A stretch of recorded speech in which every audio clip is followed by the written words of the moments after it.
Bueno, buenas tardes. Vamos a empezar, que no nos pase como ayer, que se nos hizo un poco tarde. Entonces, la primera conferencia de esta tarde la va a impartir el doctor don Rafael Bañón. Él es el director del Instituto Forense, Anatómico Forense y director del Instituto de Medicina Legal y Ciencias Forenses de la región de Murcia. Ayer nos estuvieron hablando de la muerte de... del trasplante, de la donación a partir de la muerte encefálica. Hoy él nos va a hablar de cuáles son los aspectos legales sobre este proceso, pero desde la parcela de la donación en asistolia, muerte en asistolia tipo 2 y tipo 3. Es una cosa diferente, nos hablarán de una manera más amplia el día que nos hablen de los aspectos de trasplantes de cardio, pero en principio lo que nos va a dar es unos aspectos éticos legales que pueden ser muy importantes y además creo que a nivel introductorio los necesitamos antes de poder hablar de este tema de una manera más amplia. Venga, cuando quiera. Muchas gracias, María José. Buenas tardes a todos, a todas, porque no sé si hay un hombre, sé que veo uno por ahí al fondo. Es una hora un poco complicada, lo sé, no solamente para el ponente, que debería estar durmiendo la siesta ahora, sino para el auditorio, que lo puede hacer ahora en cuanto apaguemos las luces para la presentación. Bueno, me han presentado muy bien. En realidad, la denominación de anatómico forense, aunque es muy conocida y muy utilizada, ya es un poco obsoleta.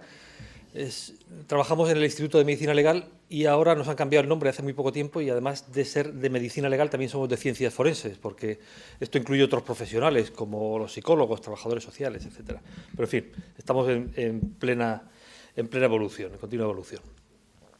Bueno, os voy a pedir que cambiéis un poco el chip de la tónica general de las presentaciones que se están haciendo dentro de esta actividad formativa. El enfocar las cosas desde el punto de vista legal implica saber cómo tenemos que ir adaptándonos a las necesidades y a los requerimientos que la actividad de donación y trasplante va planteando a lo largo de su evolución, porque hay condicionantes de carácter sociológico y hay condicionantes de carácter científico y técnico que hacen que los requerimientos sean diferentes según las circunstancias. El modelo básico de donación de trasplante de órganos con el que se empezó históricamente, allá por los años 50, era tomar un órgano de cadáver digamos de muerto bien muerto, y implantarlo, en su caso con escaso éxito, lógicamente, porque había alguna serie de problemas técnicos inherentes. Esto ha ido evolucionando para conseguir una viabilidad de los órganos que sea diferente, con lo cual teníamos que responder a una serie de cuestiones que afectaban a la propia definición del momento de la muerte, como veremos más adelante, y también a otras cuestiones que afectaban a la propia dinámica del proceso, porque no solamente vamos a hablar de donación de órganos procedentes de cadáver, sino también de algunas cuestiones que afectan a la donación de órganos procedentes de vivos, que tienen una connotación completamente diferente. Y como el hombre es un ser que necesita de reglamentación, porque eso es lo que rige las relaciones sociales, teníamos que ir adaptando nuestra actividad a un panorama que nos generara una seguridad suficiente para saber que no estábamos transgrediendo ningún tipo de norma, ningún tipo de ley, ningún tipo de reglamento. Por lo tanto, tenemos que adaptar todo el proceso de donación a estas reglamentaciones, a estas normas, a estas reglas que rigen nuestro ordenamiento. En general, de carácter natural, es decir, que deberían ser iguales para todos los individuos, vivan en el país que vivan, pero ya sabéis que las normas jurídicas tienen un ámbito de aplicación que suele ser el de la comunidad a la que pertenecen y, por tanto, habrá algunas normas que no sean exactamente iguales aquí que en otros países. Como os decía, no todos los trasplantes tienen las mismas condiciones. Tenemos trasplantes en los que el órgano procede del cadáver y del cadáver bien en situación de muerte encefálica o bien en situación de asistolia. Esto lo explicaremos más adelante, aunque me imagino que ya tenéis conocimientos suficientes sobre la diferencia entre uno y otro. Y otros trasplantes que proceden de órganos de vivo. Esto tiene unas condiciones completamente diferentes, porque lógicamente intervención sobre una persona sana que no tiene ningún tipo de patología para producirle un menoscabo sobre su reserva vital, necesita de algún tipo de autorización. De autorización para evitar que eso se contemple como un delito de lesiones de los que hay recogidos en el Código Penal. Bien, y otro tipo de trasplante, que es el trasplante de tejidos, que tiene menos condicionantes porque no ocasiona menoscabo en el sujeto o no necesariamente tiene tanta urgencia cuando se trata de cadáver para su recogida. Bien, para organizarnos un poco, desde el punto de vista de cómo vamos a llevar la primera parte de esta intervención, vamos a hacer una recapitulación sobre la normativa básica que afecta al proceso de trasplantes. Luego, sobre la normativa general, que ya afecta a cuestiones específicas. Y, por último, sobre la normativa específica de la actividad de trasplante de órganos. En cuanto a legislación básica, solamente recordar que son de aplicación las mismas normas que regulan toda nuestra actividad sanitaria. Por supuesto, es de aplicación la Constitución española en cuanto a la aplicación de los principios de igualdad ante la ley, de seguridad, etcétera. También son de aplicación todos los principios de la Ley General de Sanidad, no solamente desde el punto de vista de la asistencia sanitaria, sino también desde el punto de vista de las cuestiones que afectan a la confidencialidad, al manejo de la documentación, a la historia clínica, al consentimiento informado, etcétera. Normas que, aunque están dentro de la Ley General de Sanidad, están mucho más específicamente desarrolladas en una ley que a mí me gusta mucho, que es la Ley 41 de 2002, que es la Ley de Autonomía del Paciente, donde se recogen todos aquellos aspectos que regulan la capacidad que tiene el paciente de prestar un consentimiento que tiene que ser válido, y para que sea válido tiene que ser un consentimiento informado y prestado por personas que tienen la capacidad para prestarlo. Es decir, que no podría prestarlo quien no tiene la madurez suficiente, y esto no entenderlo como mayoría de edad, igual que para tener el carnet de conducir, no, es la mayoría de edad, la madurez para prestar un consentimiento es otra cosa diferente, y que no tenga ningún tipo de discapacidad para prestar el consentimiento o de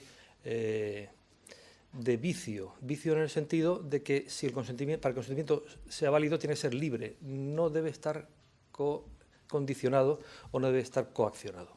Esto, en cuestión de trasplantes, plantea algunas dudas. Permitidme que me quede con la reserva, pero, lógicamente, la coacción es inherente, es una coacción positiva, es inherente al acto de la donación, sin perjuicio de que es el carácter altruista de la donación lo que debe regir el acto de la donación. Bien, estas cuestiones recogidas en la Ley de Autonomía del Paciente derivan de la firma por parte de nuestro país del Convenio para la Protección de los Derechos Humanos, lo que conocemos como el Convenio de Oviedo, donde se recogen una serie de cuestiones referidas a los derechos del paciente, dicho en términos muy generales, y donde se marcan los principios en los que se busca pasar de una actitud paternalista, que había regido hasta ese momento toda la relación médico-paciente, hacia una actitud de autonomía en la que se le da al paciente, en la medida de lo posible, la capacidad para tomar las decisiones en aquellas cuestiones que le afectan. Y esto tiene mucho que ver con la actividad de trasplantes. Bien, esto sería legislación básica. Ahora, también hay una serie de normas de carácter general que afectan a la actividad trasplantadora. En primer lugar, el Código Penal.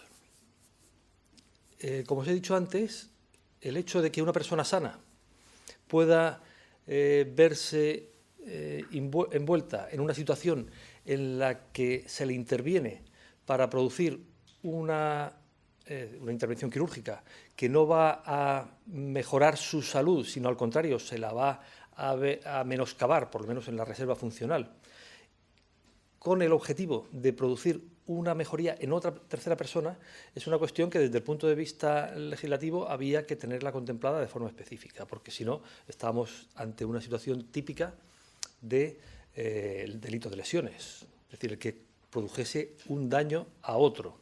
Entonces, el delito de lesiones, digamos, seguiría existiendo, pero existe una exención de responsabilidad para algunos supuestos concretos. Por eso, el Código Penal tiene un artículo específico que dice que el consentimiento, por supuesto un consentimiento válido, informado, libremente emitido, expresamente emitido, exime de responsabilidad penal en los supuestos de trasplante de órganos.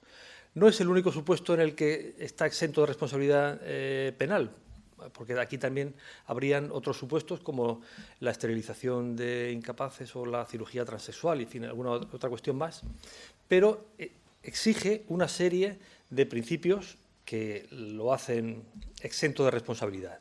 Y esos principios son fundamentalmente, aparte de que se preste por facultativo y de acuerdo a todas las normas que se establecen en la reglamentación de trasplantes, el hecho de que el consentimiento nunca se haya obtenido de forma viciada, que no exista precio o recompensa, esto es muy importante, y que el otorgante sea mayor de edad o que no tenga ningún tipo de discapacidad para que haga que el consentimiento no sea válido. Fijaros que aquí habla de mayoría de edad y entendemos que es una mayoría de edad penal, es decir, equivalente a los 18 años. Esto ha planteado algunos problemas en la práctica, porque desde el punto de vista de la Ley General de Sanidad, la mayoría de edad para prestar un consentimiento, para someterse a una intervención quirúrgica o para prestar un consentimiento desde el punto de vista sanitario, se establece en 16 años. Incluso se pueden dar consentimientos por debajo de esa edad cuando el sujeto tiene madurez para expresarla, y en cualquier caso siempre se le debería oír, ¿no? Pero en este caso la ley es muy taxativa y no permite el consentimiento a los menores de edad, estamos hablando de los 18 años. Curiosamente, la última reforma del Código Penal establece además un nuevo artículo, esta es una novedad, en el que se recoge expresamente una pena para aquellos que promuevan, favorezcan, faciliten o publiciten la obtención del tráfico ilegal de órganos humanos. Bien, como sabéis, el tráfico ilegal de órganos humanos es una actividad bastante compleja, no es fácil hacer una extracción de riñón en condiciones viables para trasplante, pero sí que es fácil realizar actividades de publicidad o de oferta o demanda, en fin, este tipo de cosas que han dado lugar a algún procedimiento que se ha seguido recientemente. Bien, más legislación que sea de aplicación, legislación general que sea de aplicación en este supuesto. La Ley de Enjuiciamiento Criminal. La Ley de Enjuiciamiento Criminal es una ley antigua, y cuando digo antigua no os podéis imaginar hasta cuánto. Aquí al pie de la diapositiva se ve la fecha en la que se promulgó, el año 1882, y esto no es un error mecanográfico, sino que es realmente en esta fecha cuando se promulga la Ley de Enjuiciamiento Criminal. Entonces, es una ley, decir anacrónica es decir poco. Sí, tiene algunos artículos completamente inaplicables por absolutamente desfasados. Por poneros un ejemplo, de los que a nosotros nos afectan, a otros nos afectan menos, ¿no? Pero por poner un ejemplo, en el caso de que se encontrara un cadáver de una persona de la que no se sabe la identidad, la Ley de Enjuiciamiento Criminal dice que se expondrá en lugar público durante 48 horas para que alguien dé razón de su identidad. Imaginaros lo que sería poner ahí en la plaza del Cardenal Belluga a los cadáveres no identificados, a ver si alguien los reconoce, ¿no? Y esto está en vigor, ojo, no es ninguna tontería. Bien, de todas formas, también el hecho de que una ley tenga vigencia durante más de un siglo, casi un siglo y medio, indica que es una ley robusta y que probablemente sea difícil cambiar aquellas cosas que están rigiendo todos los procedimientos judiciales con arreglo a esta norma. Entonces, esta ley es la que establece el valor de las piezas de convicción, de las pruebas en el momento del juicio y del objeto del delito. ¿Por qué os planteo este artículo? porque a pesar de la redacción esta decimonónica de siendo habida la persona o cosa objeto del delito, esta norma que está en vigor es la que obliga a que en la instrucción de las muertes violentas o sospechosas de criminalidad los elementos que se investigan se preserven de forma no modificada hasta el momento del juicio. Bien, esto es hablar de forma muy general, porque precisamente el cadáver, como objeto del delito, necesita ser sometido a algún elemento de exploración, algún elemento de investigación, como es la autopsia. Pero sí que existe una obligación de que los elementos indiciarios no se modifiquen en la medida posible para no interferir la investigación.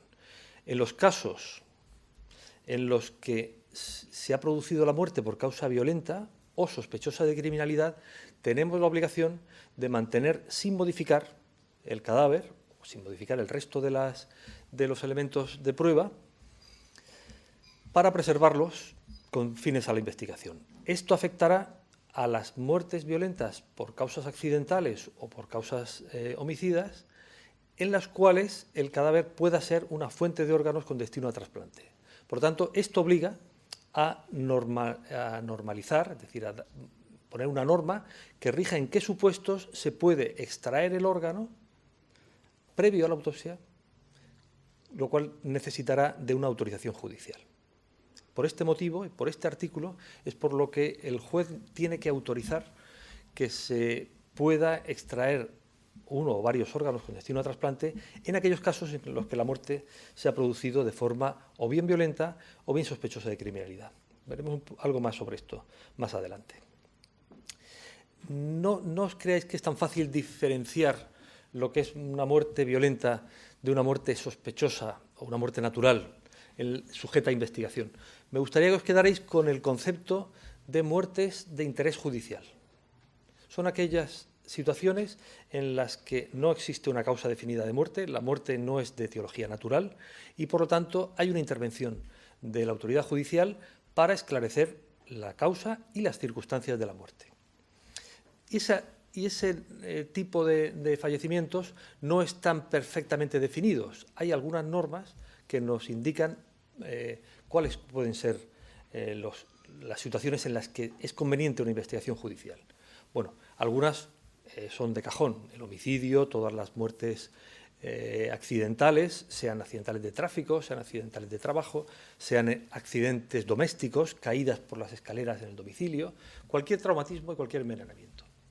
Y como sospechosas, aquellas que se producen estando el individuo en custodia, el individuo que se muere en el calabozo, que se muere cuando está detenido, o que se muere incluso en algunos hospitales psiquiátricos, serían muertes sujetas a investigación judicial. Pero luego hay un campo enorme que es el de las muertes súbitas inesperadas, en las cuales no hay una causa subyacente o una causa conocida que las justifique, no podemos emitir un certificado de defunción, y son muertes sujetas a investigación judicial, muertes de interés judicial. La mayoría de los casos se trata de muertes naturales, de etiología natural, por lo tanto no nos tendríamos demasiado interés, pero necesitamos descartar la intervención de un tercero, ¿no? ¿Por qué es importante esta categoría?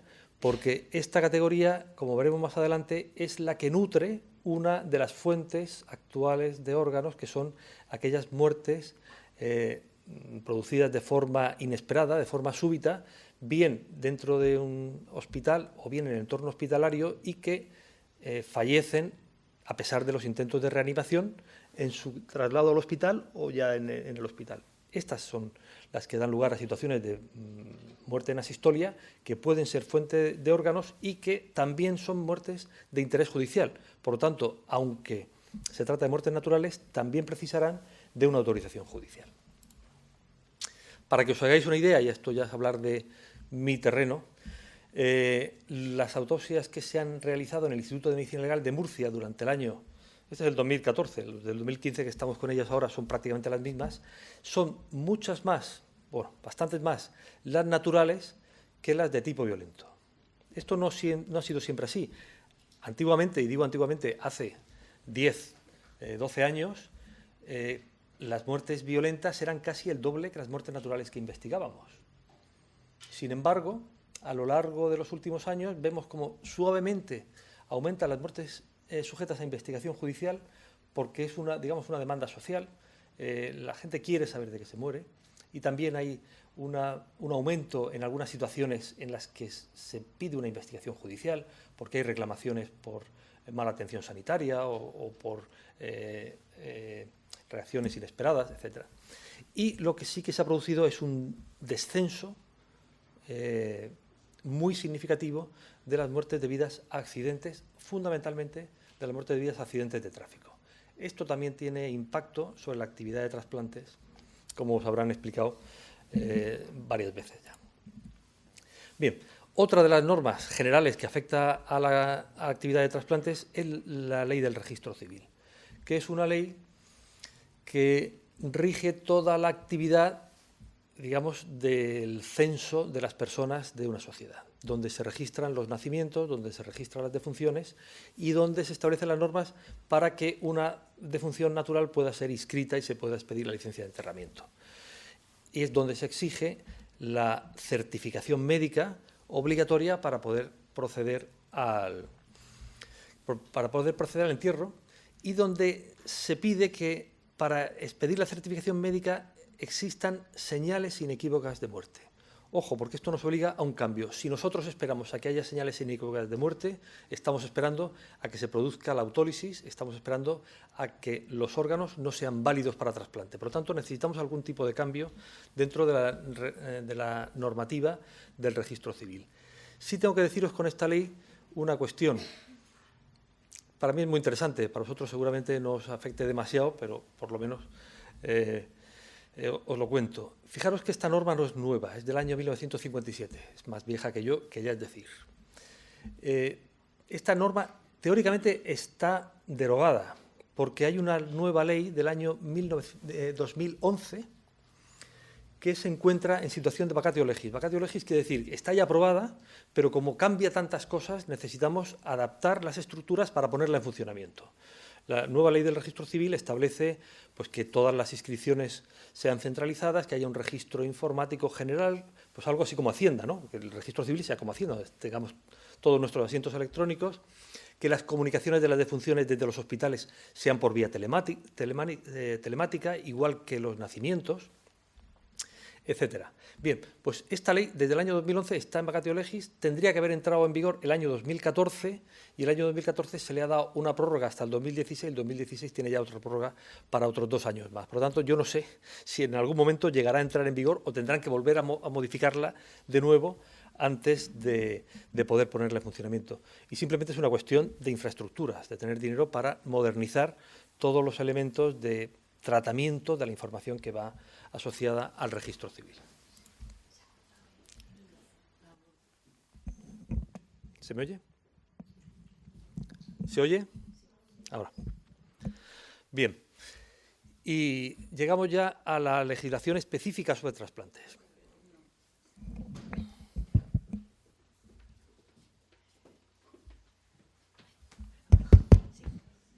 Ahora. ¿Se oye ahora? Vale. Estaba diciendo que llegamos ya a la legislación específica sobre trasplantes, es decir, aquellas normas que regulan la actividad de extracción y implante de órganos. La normativa parte toda de la Ley 30 de 1979, que es una ley bastante buena. ¿Se oye ahora? Esto parece que se está cortando.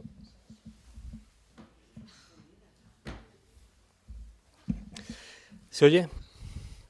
Es una ley bastante avanzada para su tiempo, pero que como tal ley no es suficiente, suficientemente detallada en cuanto a la reglamentación que tiene que aplicar.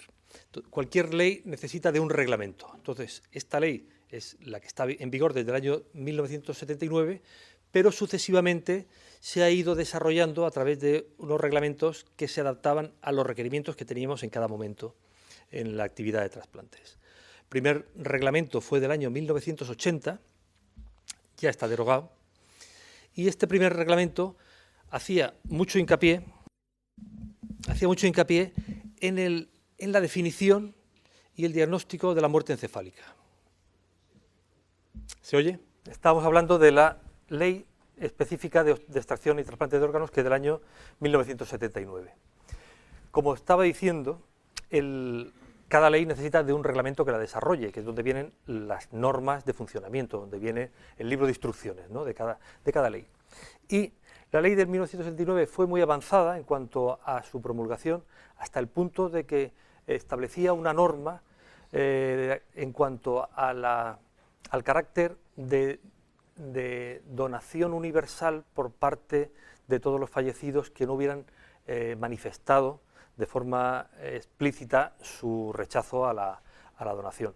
Hasta el punto que incluso en la práctica no se está llevando a efecto, sino que seguimos preguntándole a los familiares si les consta de alguna forma la oposición del fallecido al hecho de la donación, que en la práctica es como pedirles permiso a los familiares para la extracción de órganos. Bien, y como estaba diciendo, en el primer reglamento de esta ley, que es del año 1980, hacía mucho hincapié en la definición del concepto de muerte encefálica, porque necesitábamos hacer una nueva definición del diagnóstico de la muerte para preservar al máximo posible la obtención de órganos en condiciones viables. Entonces había que cambiar la mentalidad de la sociedad para que entendieran que el individuo que estaba en muerte cerebral era un individuo que estaba realmente muerto, que era una situación irreversible y que no existía ningún tipo de fallo en el diagnóstico de esta situación que hubiera dado lugar a una enorme alarma social. Y, por tanto, hizo tanto hincapié en el diagnóstico de la muerte encefálica que se obvió la posibilidad de otros diagnósticos de muerte, entre ellos el diagnóstico clásico por cese de la actividad cardíaca o de la actividad cardiorrespiratoria. Entonces, ese diagnóstico de muerte por parada cardíaca o muerte con parada cardíaca no estaba recogido expresamente dentro del reglamento del año 1980 y, por tanto, hubo que incluirlo en nuevos reglamentos que se promulgaron posteriormente, como el reglamento del año 1999, que lo recoge expresamente y que precisó una nueva promulgación del reglamento del año 1912, que es el que actualmente, el año 2012, que es el que actualmente tenemos y el que regula de una forma bastante más explícita las condiciones en las que se puede hacer un diagnóstico de muerte por parada en asistolia de los diferentes tipos que existen. No sé qué pasa, se ve que estaba bloqueado. Bien, algunas definiciones que vienen en esta ley y en el Real Decreto, en el que tenemos en vigor ahora, que creo que son de interés para conocimiento. El de la certificación de la muerte. Aquí tenemos un problema de nomenclatura. Cuando hablamos de certificación de la muerte, acordaros de que la ley del registro civil nos pedía que para inscribir una defunción era necesario expedir un certificado de defunción. Y por lo tanto tenemos la misma palabra, certificado y certificación, para dos hechos que son completamente diferentes. Uno es la constatación de que el individuo está muerto y otro es firmar el papel amarillo que vende el Colegio de Médicos de certificado de defunción que permite su inscripción en el registro civil. Este segundo, el certificado de defunción, solo se puede expedir en las situaciones en las que la muerte es natural, la causa es conocida, no ha pasado demasiado tiempo, etc. Por lo tanto, son dos hechos diferentes que se pueden prestar a confusión si no se conoce exactamente lo que quiere decir cada uno de ellos. Y por eso, dentro de las definiciones, se remarca que esta constatación de la muerte no sustituye la posterior y perceptiva cumplimentación del certificado médico de defunción. Es decir, que el papelito amarillo hay que firmarlo a pesar de que la constatación se haya hecho ya por cuestiones, por medios o por mecanismos clínicos. El diagnóstico de la muerte. Digamos, el mecanismo por el que se llega a la constatación del hecho mismo de la muerte. El proceso por el que se confirma el cese irreversible de las funciones circulatoria y respiratoria o bien de las funciones encefálicas, es decir,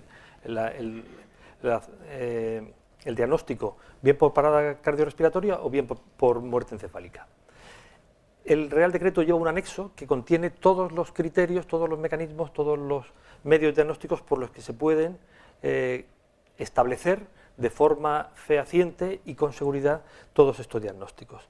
Pero sí que me gustaría pararme un poquito en este punto, porque hay algunas cosas que a nosotros nos afectan, y es la propia definición del concepto de muerte, que yo creo que es una cuestión que ha sufrido una revisión gracias a la actividad, a la posibilidad de poder utilizar órganos con destino a trasplante.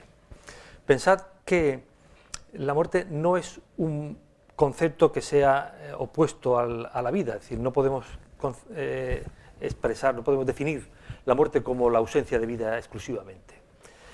Y de hecho tampoco es un elemento que es de carácter puntual, no nos morimos de golpe, ni nos morimos de una forma global, sino que nos morimos en un proceso, es un proceso que tiene una serie de fases y que además se hacen de forma diferente en función de los distintos órganos y sistemas del organismo. Si el proceso de la muerte viene desencadenado por un punto en el que se produce una abolición de la circulación, es decir, cuando se para el corazón, la circulación cesa y por lo tanto se produce una situación de isquemia global, ese es el punto que desencadena todo el proceso de la muerte. A partir de él hay, en primer lugar, una pérdida de función, el cerebro deja de funcionar, el individuo entra en inconsciencia, pero se pierde también todo el resto de las funciones del organismo, y entramos en una fase en la que la reactividad, a ver si recupero el punzón, la reactividad todavía existe, aunque va perdiéndose progresivamente, y llega un punto que podemos llamar un punto sin retorno, a partir del cual ya no es posible la reversibilidad de la funcionalidad de los órganos y sistemas. Es decir, en este punto, es el punto que conocemos como punto de periodo de resucitación, a partir de este punto sí que tendríamos el punto de no retorno, pero sería un punto prácticamente indistinguible desde el punto de vista de la morfología, porque no hay cambios estructurales todavía. De hecho, los reflejos todavía son apreciables, existen, y algunos reflejos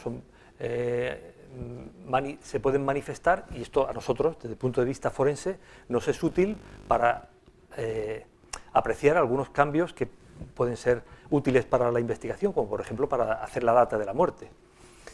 A partir de ese momento de no retorno ya no es posible la resucitación, incluso cuando se apliquen todas las medidas, y ya cuando terminan los reflejos, entonces empiezan los cambios morfológicos. Este periodo de supravitalidad en la que existen reflejos, es un periodo que desde el punto de vista forense tiene bastante interés, porque nos permite, pues, por ejemplo, aplicar una corriente eléctrica y producir una reactividad en la musculatura que va desapareciendo con el tiempo y por lo tanto nos permite calcular cuánto tiempo ha transcurrido desde que se produjo el cese de la función respiratoria, perdón, de la función circulatoria. Esto, desde el punto de vista histórico, no es nada nuevo, ya era conocido en los tiempos de Faraday lo que se conocía como galvanismo.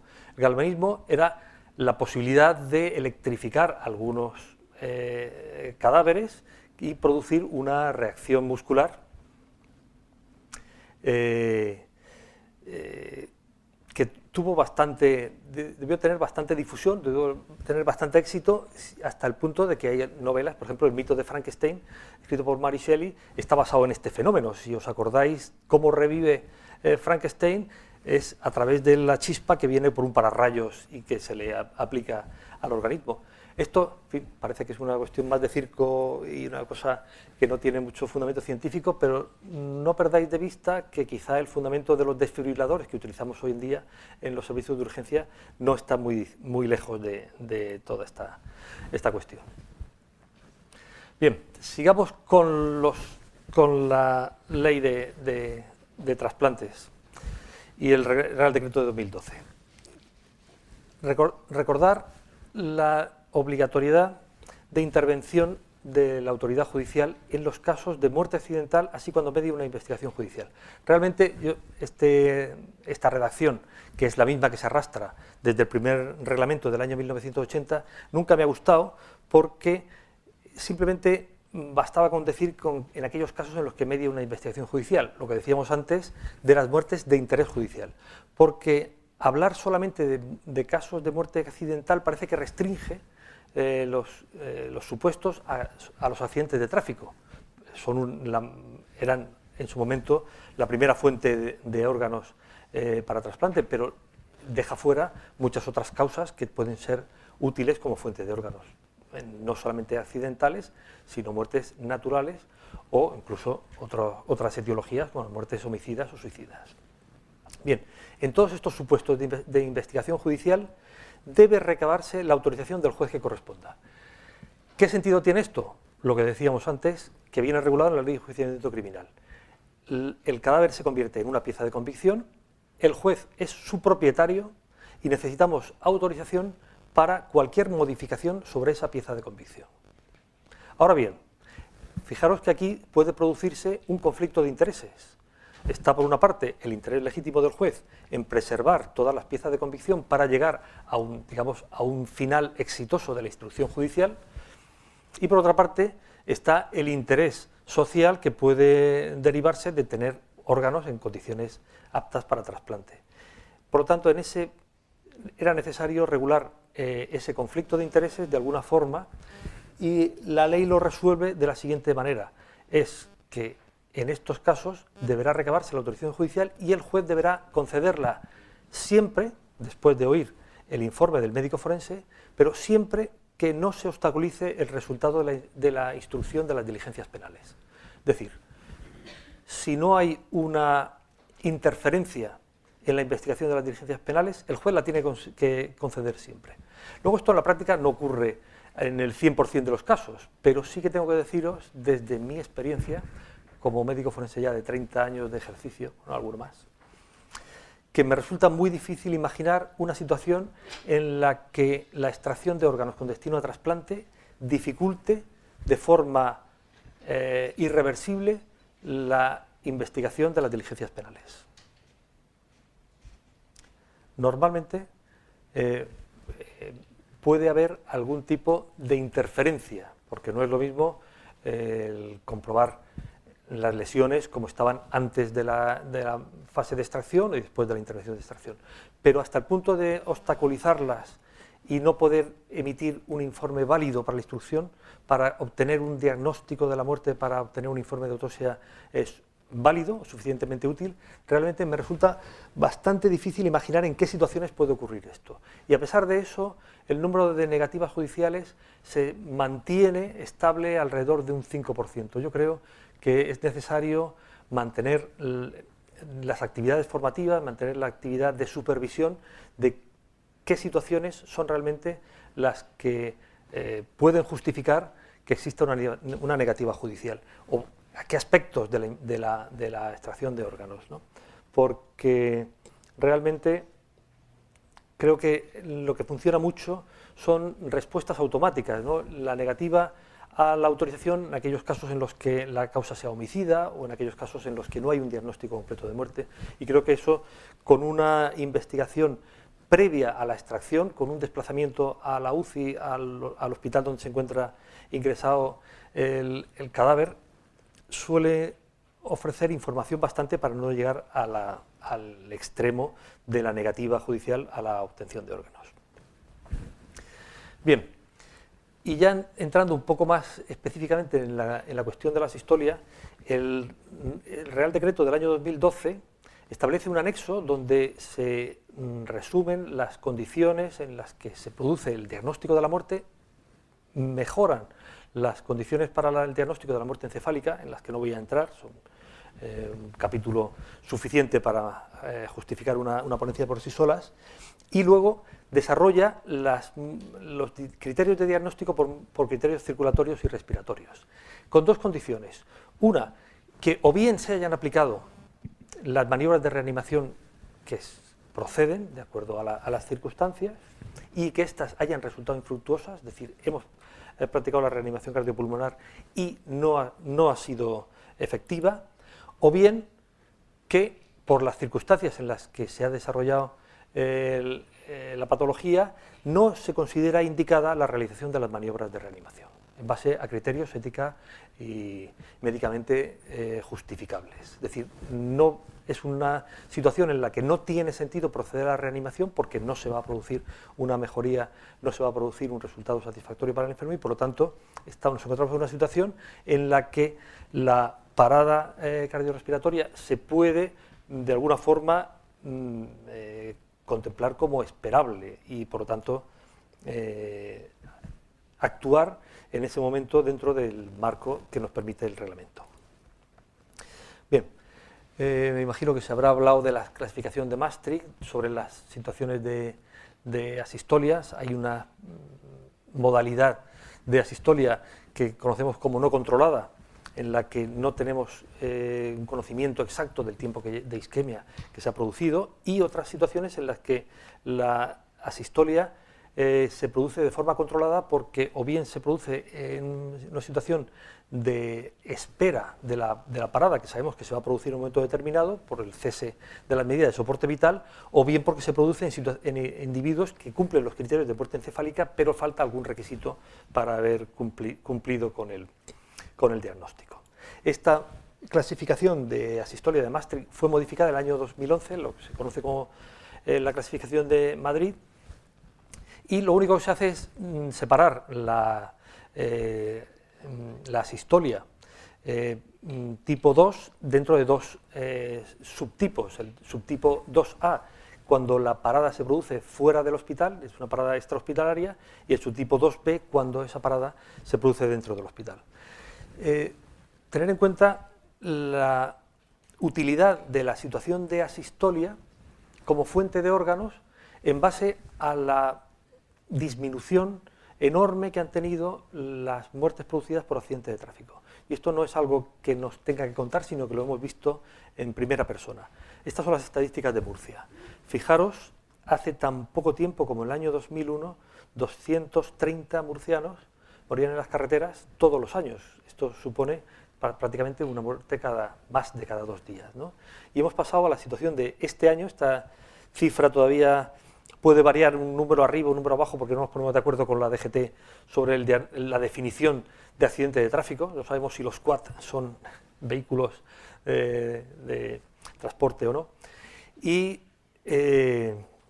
pasamos a una situación en la que hay semanas, hay menos de un muerto cada semana, y ya estamos con algunos meses completos en los que no hay ningún fallecido por accidente de tráfico. Por lo tanto, la fuente de órganos que fueron los accidentes de tráfico, digamos, el efecto beneficioso de una tragedia, no existe, y por lo tanto era necesario buscar órganos en otros lugares porque la demanda sigue siendo alta y cada vez mayor. Bien, la normativa del anexo precisa desarrollar las situaciones en las que la asistolia puede ser una fuente de órganos.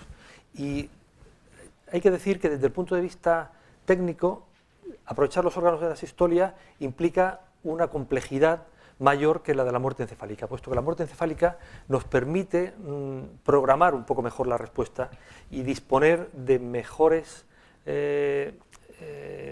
instrumentos que la donación de asistolia, fundamentalmente porque la muerte encefálica es un proceso que su diagnóstico dura bastantes horas, mientras que la asistolia es un proceso que se produce de una forma puntual en un momento inesperado. Por lo tanto, tenemos que tener a una serie de personas con capacidad de respuesta mucho mayor que en la muerte encefálica. El procedimiento que establece el anexo del Real Decreto es un poco curioso desde mi punto de vista, porque yo creo que responde un poco a la mentalidad de la Ley de Enjuiciamiento Criminal, que es una mentalidad decimonónica, y establece una especie de consentimiento presunto también para la autoridad judicial.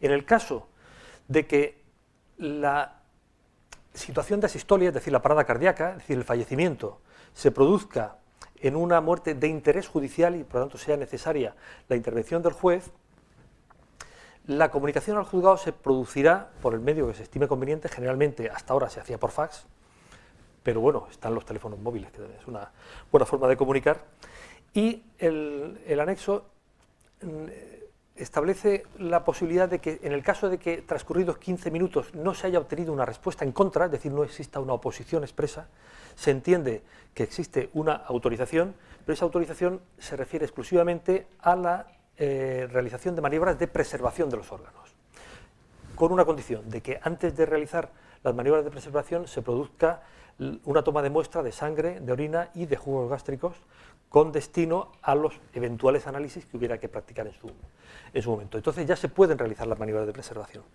Esto nos da un cierto margen, a partir de ese momento, para realizar los trámites de autorización de extracción de órganos, tanto de la autoridad judicial como de los familiares, como si fuera una extracción de órganos del mismo tipo que de la muerte encefálica. Bien, por lo tanto, la secuencia sería, una vez producida la parada cardíaca, inicio de las maniobras de reanimación, llegada al hospital, lo que mejor, digamos, el mayor avance en la posibilidad de utilizar los cadáveres en la asistolia como fuente de órganos es el desarrollo de los servicios de urgencia extrahospitalarios, porque permiten una respuesta adecuada y un inicio de las maniobras de reanimación mucho más precoz y mucho más eficaz, que permite preservar los órganos hasta la llegada al hospital, y en ese momento producir la comunicación al juzgado y a continuación iniciar la preservación y iniciar los trámites para la autorización de la extracción. En el caso de la asistolia tipo 3, es decir, la parada cardíaca a la espera, en aquellas situaciones en las que no está indicada la aplicación de maniobras de reanimación, la secuencia es diferente, porque en estos casos podemos anticipar que se va a producir la parada cardíaca. Tengo que deciros que es mucho más excepcional, mucho más raro que en estas situaciones haya un fallecimiento de interés judicial, puesto que normalmente este tipo de situaciones suelen obedecer más a muertes de tipo natural, hemorragias cerebrales, tumores craneales, etc. Entonces, suele ser menos habitual que intervenga el juez. Para el caso de que intervenga, la comunicación al juzgado debe ser lo más precoz posible, no tanto para obtener la autorización para el inicio de las maniobras de preservación, puesto que la extracción de órganos puede hacerse incluso en caliente, sino para establecer el mecanismo en el cual nos vamos a comunicar para obtener la autorización una vez que se haya producido la parada, que esto se produce después de la preservación o después de la parada, una vez que se hayan interrumpido las medidas de soporte vital. Bien, y repasados todos los programas de asistolia que tenemos ahora mismo en funcionamiento, la forma de comunicarse entre los equipos de trasplantes y los juzgados varían de un sitio a otro. Dependen mucho del tamaño de las ciudades, dependen del tipo de guardias que se tengan dentro de los juzgados y dentro de los institutos de medicina legal de cada sitio, pero en general se tiende cada vez más a que la comunicación sea directa, utilizar más el teléfono móvil que el fax y al reconocimiento directo del posible donante en el propio hospital antes de proceder a la donación, porque eso mejora la información que se recoge y mejora, digamos, las tasas de autorización de órganos, de extracción de órganos por la autorización judicial. Bien, y dicho esto, no creo que voy bastante mal de tiempo, ya voy a terminar solamente recordar que estuvimos trabajando con los del Hospital de Santa Lucía en un algoritmo de actuación para situaciones de asistolia en Cartagena, que todavía creo que no hemos conseguido afinar lo suficiente para que entre en funcionamiento. Creo que quedan algunas cuestiones todavía pendientes, pero en general el mecanismo está bastante engrasado y yo creo que la intervención del juzgado de guardia y la intervención del médico forense tiene que ser para favorecer la autorización en las situaciones de asistolia y poder llegar a una implantación efectiva de esta fuente de órganos. Si sirve como referencia, hemos participado en un artículo de la Revista Española de Medicina Legal en la que disecamos, nunca mejor dicho, desde el punto de vista forense, los aspectos de interés médico-legal de esta nueva legislación y que estaría a vuestra disposición. Lo dejaré conjunto con la presentación y muchas gracias por vuestro interés, que esta hora ya sé que es complicada.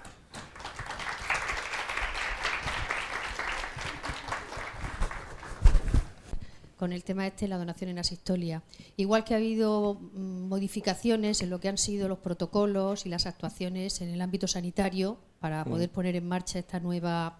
Me imagino que también habrá habido que tener pues cambios en el aspecto legal para que se puedan. Entonces, partiendo de la base de que estamos en un colectivo de enfermería y que son pues los enfermeros los que están en los 112, las ambulancias, exactamente el problema más importante que puede haber con respecto a cuando se produce una situación fuera del hospital y que pueda ser un potencial donante, ¿cuál es la actuación más idónea y más rápida, más que la sanitaria, con respecto a lo que sería la situación legal, para que no haya ninguna pérdida de tiempo, ni que de alguna manera nos pueda sintetizar un poco cómo hacerlo de la mejor manera? Porque entre nuestros compañeros yo sé que una de las cosas que más les genera duda es la actuación esa rápida que tienen que hacer para que no se pierda el órgano, sobre todo, pues no sé, si estamos hablando de donación en asistolia, pues es un órgano que tiene poca temporalidad, ¿no?, de mantenimiento. Es difícil porque en el ámbito en el que se producen estas situaciones suele ser la urgencia, suele ser máxima, el tiempo es muy corto y uno está centrado fundamentalmente en las maniobras de reanimación y que no se pierda tiempo con estas cuestiones para pensar en algo bastante difícil de acceder en ese momento, como es las cuestiones del trámite legal, del certificado de defunción y todas estas cuestiones, ¿no?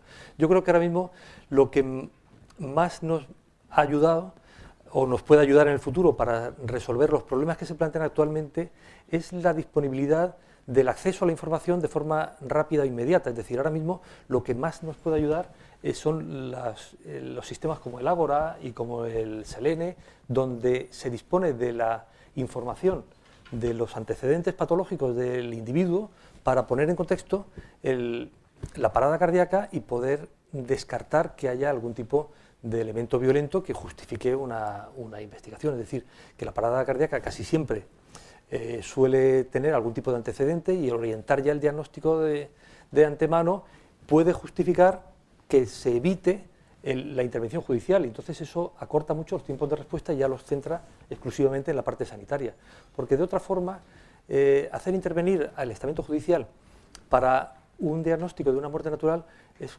complejo, porque necesitamos todos los órganos para el diagnóstico. Entonces, si prescindimos de los órganos, podemos tener una interferencia que lo impide en algunos casos, ¿no? Por lo demás, yo creo que el protocolo está bastante bien establecido. Otra cuestión es que, lo que decía, la dificultad técnica de tener a mucha gente disponible y que esa gente disponible esté lo suficientemente entrenada y con todos los medios a su disposición para responder cuando se presenta la emergencia, que no es tan programable como en otras situaciones.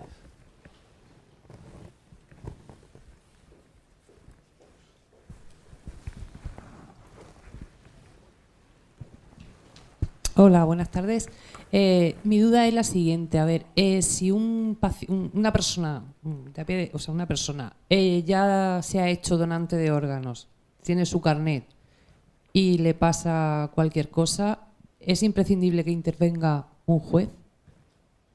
El que tenga carnet de órganos es completamente intrascendente, no tiene nada que ver. Lo que justifica que el juez intervenga es que la muerte no se pueda inscribir en el registro civil como muerte natural con una causa conocida. Entonces el juez interviene cuando no existe un certificado de defunción por la posibilidad de que haya la intervención de un tercero que justifique la aplicación del Código Penal. Es decir, la duda es o bien que la causa de la muerte sea accidental o traumática, bien por un accidente o lo que sea, con lo cual hay que descartar que haya algún tipo de intencionalidad o que tenga alguna repercusión desde el punto de vista de seguros o de influencia, por ejemplo, con las enfermedades profesionales, o que sea un homicidio, o lo que sea. Entonces, el que sea donante o no de antemano no tiene nada que ver. Es completamente intrascendente. De hecho, creo que incluso que también es intrascendente para el propio proceso de donación, porque lo que cuenta para que sea un donante de órganos es que en vida no haya expresado su oposición a ser donante de órganos. No se lo haya contado a sus familiares o no lo haya hecho constar por escrito. Sí que es cierto que hay un elemento que es el documento de voluntades anticipadas o el documento de instrucciones previas, que teóricamente todas las comunidades autónomas tienen que poner en funcionamiento, que es un documento donde todos los ciudadanos manifestamos cuál es nuestra disposición pues, a lo que nos afecta desde el punto de vista del tratamiento médico, que esto se recoge en la Ley de Autonomía del Paciente. Entonces, ahí donde deberíamos poner si somos donantes de órganos, si queremos que se nos haga reanimación cardiopulmonar hasta el último minuto, o si en caso de que haya una parada, en fin, todo este tipo de cuestiones tendría que estar en los documentos de instrucciones previas, pero la verdad es que es un instrumento que tiene muy poco desarrollo, se está utilizando muy poco y por lo tanto cuando hay una situación de obtención de órganos para trasplante, vamos a lo de siempre, que es preguntar a las familias si les consta que el fallecido tenía alguna objeción a ser donante. Aunque el registro de instituciones previas se ha puesto ya prácticamente en casi todas las comunidades, aquí está puesta en marcha en la Comunidad de Murcia e incluso conectado a la historia clínica electrónica que se puede consultar, es decir, que si alguien quiere explícitamente donar los órganos o oponerse, se puede recoger perfectamente.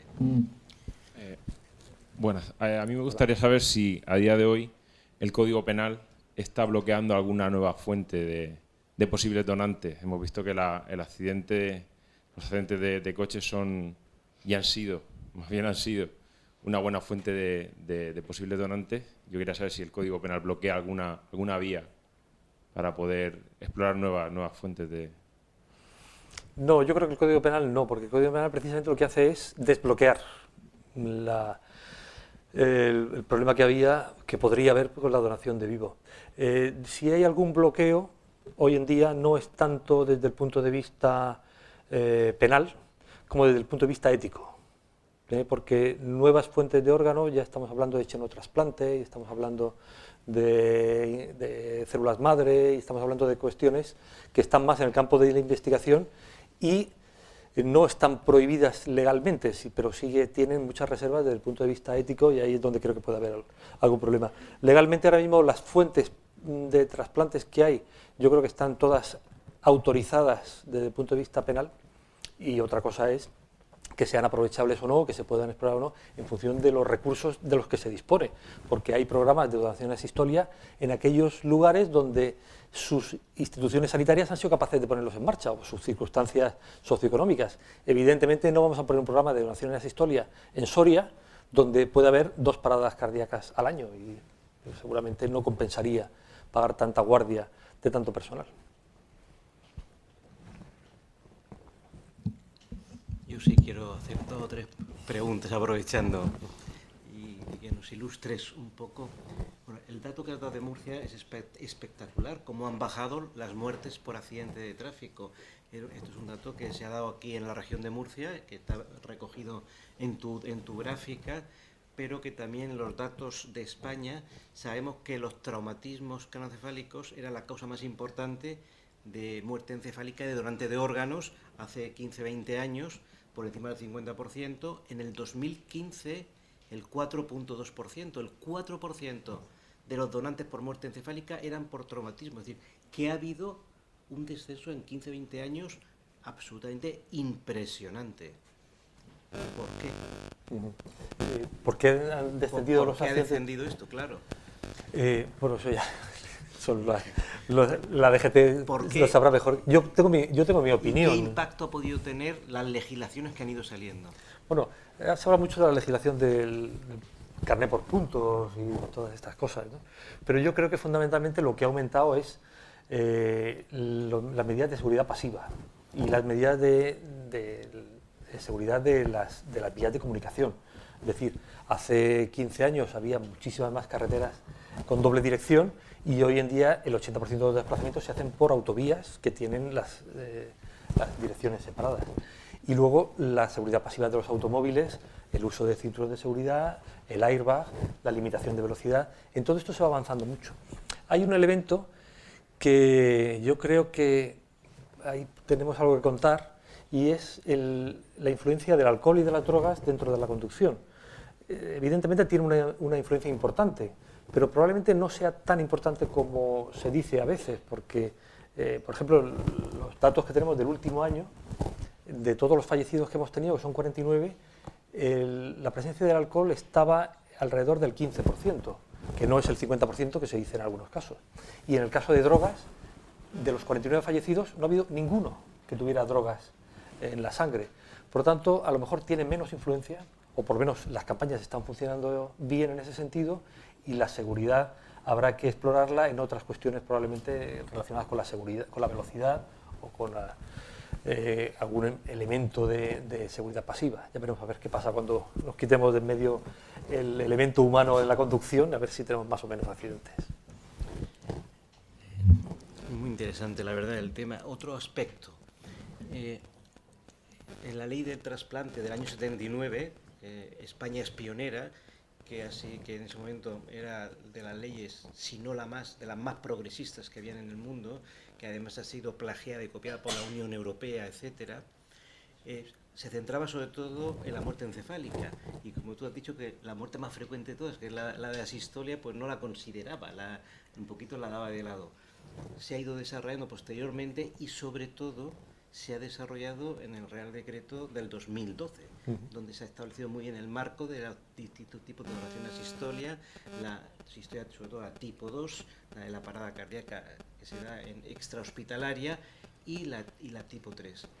Y se ha dado un hecho en España con respecto ya a la parada cardíaca, donde no está indicada la reanimación cardíaca, que es la tipo 3, donde se aplican en las unidades de cuidados intensivos los protocolos de limitación del soporte vital o del esfuerzo terapéutico. Desde el diciembre del 2012 que salió, es decir, llevamos 2013, 14 y 15, resulta que se han disparado, hay un plató de donantes por muerte encefálica, y se han disparado los donantes globales gracias a que ha habido un incremento. No había prácticamente 3 o 4 hospitales en toda España con donaciones en asistolia, y sin embargo, ayer lo vimos, lo pusimos, que hay 50 y tantos hospitales con programas de donación en asistolia, y sobre todo a expensas del tipo 3, de limitación del soporte vital. Entonces, ¿qué estábamos? Esperando que hubiera una ley para que hemos estado desperdiciando y perjudicando a pacientes que han estado falleciendo. ¿Cómo ha sido este impacto, esta relación? ¿Cómo ha habido una relación tan directa que han aumentado un 15% los trasplantes en España solamente por la introducción de un Real Decreto? ¿Esto puede ser tan importante? Yo creo que no, porque la donación en asistolia no la recoge el Real Decreto del 2012, sino que venía ya en el de 1999, y sin embargo no tuvo tanto impacto. Se intentó poner en marcha la asistolia tipo 2, que es la que estaba funcionando en Madrid y Barcelona fundamentalmente, en Juan Canalejo también, y en algún sitio más, pero fundamentalmente en grandes ciudades que tienen muchísima más casuística, y puede estar justificado un programa de donación en asistolia extrahospitalaria. Pero yo creo que no estaba desarrollada el tipo 3 porque había otras fuentes de órganos que eran suficientes en ese momento para satisfacer, si no completamente, pero gran parte de la demanda. Ahora de repente nos hemos dado cuenta no solamente de esa fuente de órganos que antes no se paraba en ella, sino que nos hemos dado cuenta también de que es bastante más fácil establecer un programa de respuesta a estas situaciones, porque no necesita estar tan preparado para el momento en que se produce. En la limitación de soporte vital se puede programar también más o menos en el tiempo, en el momento que se desconecta, ¿no? Y entonces permite dar una respuesta mejor sin necesidad de tantos recursos disponibles para lo que sería una asistolia tipo 2, ¿no? Entonces yo creo que no es tanto por respuesta al Real Decreto como darnos cuenta de que esto que ya lo podíamos hacer ahora es casi necesario que aprovechemos estas situaciones. Aparte que desde el punto de vista ético también, yo no sé si en el año 79 se hubiera podido hablar de limitación del soporte, del esfuerzo terapéutico de la misma manera de la que se habla ahora.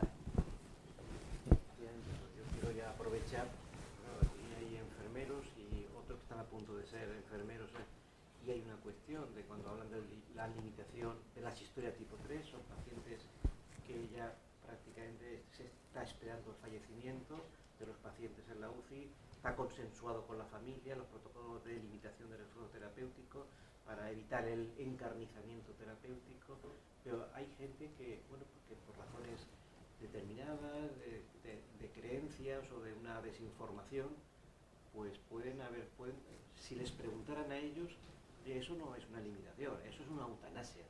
Estáis haciendo algo que no se debe de hacer. ¿Qué argumentos le daríais a ellos para que pudieran contestar con claridad a esa interpelación? Bueno, yo creo que hay que definir exactamente lo que es eutanasia. Eutanasia pasiva o eutanasia activa o limitación del esfuerzo terapéutico. Yo creo que todas las personas, y eso está recogido en el convenio de Oviedo del que hemos hablado antes, tienen derecho a librarse del encarnizamiento terapéutico, es decir, el mantenimiento de la vida más allá de lo razonable por medios absolutamente artificiales. Entonces estamos manteniendo una vida que no es autónoma, que no se sostiene por sí sola mediante la utilización de elementos extraordinarios, y lo que hacemos simplemente es la limitación del esfuerzo extraordinario, de aquello que no procede, y se haría de una forma que se haría independientemente de que hubiera o no trasplante. Es decir, están completamente independizadas las dos actividades. Primero se decide que no tiene sentido la continuación del esfuerzo terapéutico, se decide la interrupción de los medios artificiales, y una vez que se ha decidido este paso, entonces es cuando se plantea la posibilidad de aprovechamiento de órganos para trasplante. Por lo tanto, son dos cuestiones diferentes, y otra cosa es que la gente lo entienda bien, pero si se explica las cosas, yo creo que sí se entiende. Una pregunta más para cerrar. Nada más, pues muchas gracias al doctor Rafael Bañón. Yo aquí quiero aprovechar pues para decir que aquí en Murcia hemos tenido la gran suerte de contar con él durante muchos años. Hubo una época que se tuvo que ir de Alicante a dirigir el Instituto Anatómico Forense de Alicante, pero se pudo rescatar para Murcia. Él tiene una labor muy importante de explicar todos los aspectos médicos a los jueces, que son los que tienen que dar en los casos judiciales la autorización para la extracción de órganos. En Murcia, cuando hay un donante puede haber una negativa por la familia, y lo otro puede haber una negativa judicial. En los casos no hemos tenido negativas judiciales, sí en otras comunidades, sí en Madrid, sí muchas en Barcelona, porque los forenses de allí pues no se ocupan, no saben o no invierten el tiempo en explicarle a sus jueces el tema tan importante y la relevancia. De tal manera que aquí hay muchos pacientes vivos, muchos años, que le deben la vida al doctor Rafael Bañón y a todo el equipo de forenses de Murcia, que realmente está formado de manera impecable en este aspecto y en otros muchos aspectos. Yo creo que estamos muy orgullosos de contar con este equipo de forenses en la ciudad de Murcia. Bueno, esto es absolutamente exagerado. Son datos, eso lo tenemos cuantificado, ¿eh? Muchas gracias, Pablo. Muchas gracias a ti.